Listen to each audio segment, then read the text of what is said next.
Lunch. No one's going hungry at school today. The government sent canned meat, rice, potatoes. The bakery sent loaves of bread. And Scotty Moore, George Nall, and Willie Harkins brought in milk. Fresh, creamy milk straight from their farms. Real lunch, and then stomachs full and feeling fine for classes in the afternoon. The little ones drank themselves into white mustaches. They ate and ate until, pushing back from their desks, their stomachs round, they swore they'd never eat again. The older girls, Elizabeth and Lorraine, helped Miss Freeland cook, and Hillary and I, we served and washed, our ears ringing with the sound of satisfied children. February 1935. Guests.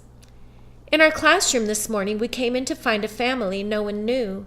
They were shy, a little frightened, embarrassed. A man and his wife pretty far along with a baby coming. A baby coming. 2 little kids and a grandma. They'd moved into our classroom during the night. An iron bed and some pasteboard boxes, that's all they had. They'd cleaned the room first and arranged it, making a private place for themselves. I'm on the look for a job, the man said. The dust blew so mean last night I thought to shelter my family here a while. The 2 little kids turned their big eyes from Miss Freeland back to their father. I can't have my wife sleeping in the cold truck. Not now. Not with the baby coming so soon. Miss Freeland said they could stay as long as they wanted. February 1935. Family school. Every day we bring fixings for soup and put a big pot on to simmer. We share it at lunch with our guests, the family of migrants who have moved out from dust and depression and moved into our classroom. We are careful to take only so much to eat, making sure there's enough soup left in the pot for their supper. Some of us bring in toys and clothes for the children. I found a few things of my brother's and brought them to school, little feed sack nighties, so small, so full of hope. Franklin never wore one of the nighties Ma made him, except the one we buried him in. The man, Buddy Williams, helps out around the school, fixing windows and doors and the bad spot on the steps, cleaning up the schoolyard so it never looks so good. The grandma takes care of the children, bringing them out when the dust isn't blowing, letting them chase tumbleweeds across the field behind the school. But when the dust blows, the family sits in their little apartment inside our classroom, studying Miss Freeland's lessons right alongside us. February 1935. Birth. One morning when I arrive at school, Miss Freeland says to keep the kids out, that the baby is coming, and no one can enter the building until the birthing is done. I think about Ma and how that birth went. I keep the kids out and listen behind me, praying for the sound of a baby crying into this world, and not the silence my brother brought with him. And then the cry comes, and I have to go away for a little while and just walk off the feelings. Miss Freeland rings the bell to call us in, but I'm not ready to come back yet. When I do come, I study how fine that baby girl is, how perfect, and that she is wearing a feed sack nightgown that was my brother's. February 1935. Time to go. They left a couple weeks after the baby came, all of them crammed inside that rusty old truck.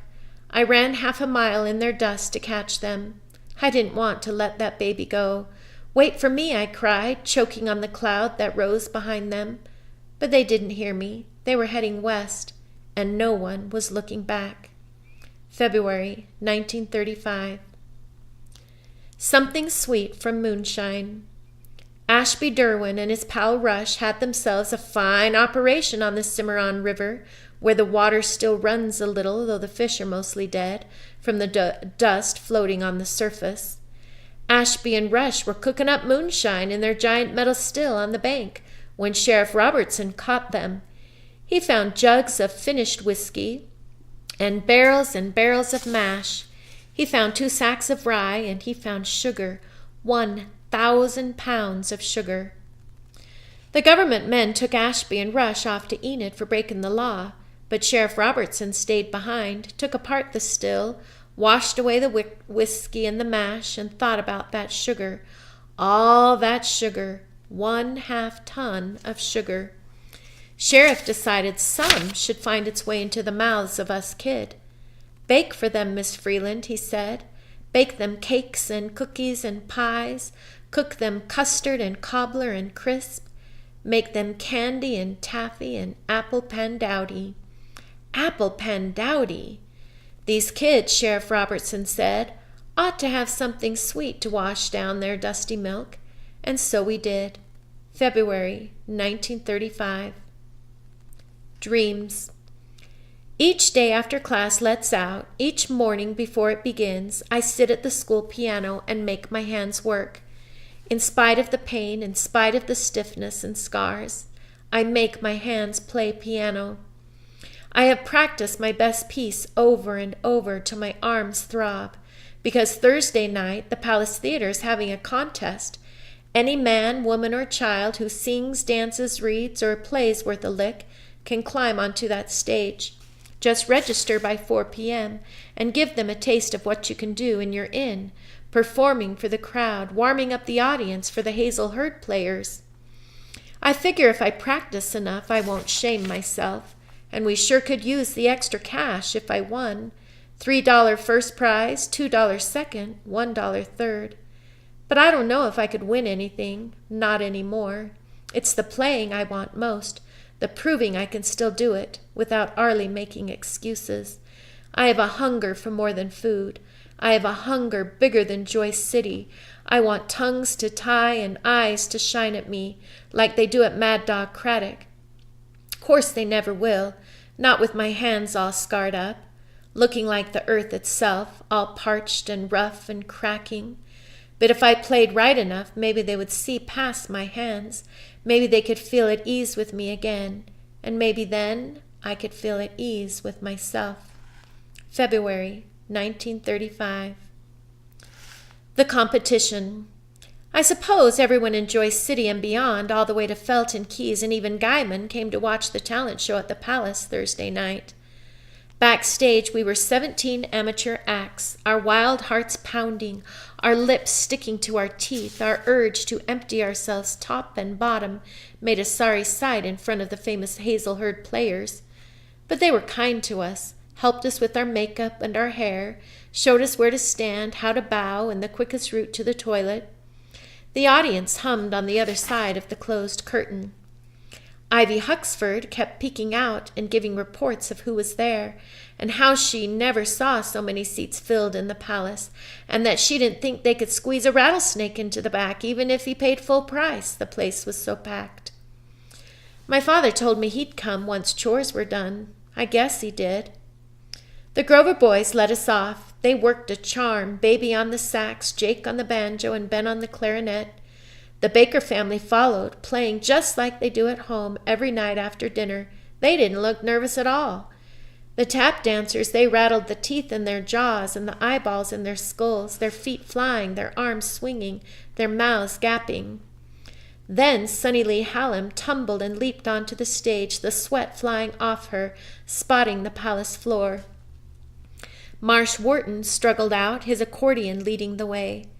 George and Agnes Harkins ran their fingers over the strings of their harps, made you want to look up into the heavens for angels, but only scenery and lights and ropes and sandbags hung overhead. And then there was me on the piano.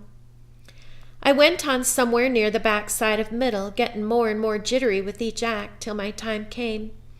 I played Bye Bye Blackbird my own way, messing with the tempo, and the first part sounded like I just used my elbows, but the middle sounded good, and the end I forgot I was even playing in front of the packed Palace Theater. I dropped right inside the music and didn't feel anything till after, when the clapping started, and that's when I noticed my hands hurting straight up to my shoulders.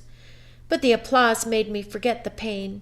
The audience roared when I finished. They came to their feet, and I got third prize, $1, while Mad Dog Craddock, singing, won second, and Ben Grover and his crazy clarinet took first. The tap dancers pouted into their mirrors, peeling off their makeup and their smiles. Bertie Jasper claimed it was all my fault she didn't win, that the judges were just being nice to a cripple. But the Harp and Harkins were kind, and the Hazel Herd players wrapped their long arms around me and said I was swell. And in the sweaty, dim chaos backstage, I ignored the pain running up and down my arms. I felt like I was part of something grand. But they had to give my ribbon and my dollar to my father, 'cause I couldn't hold anything in my hands.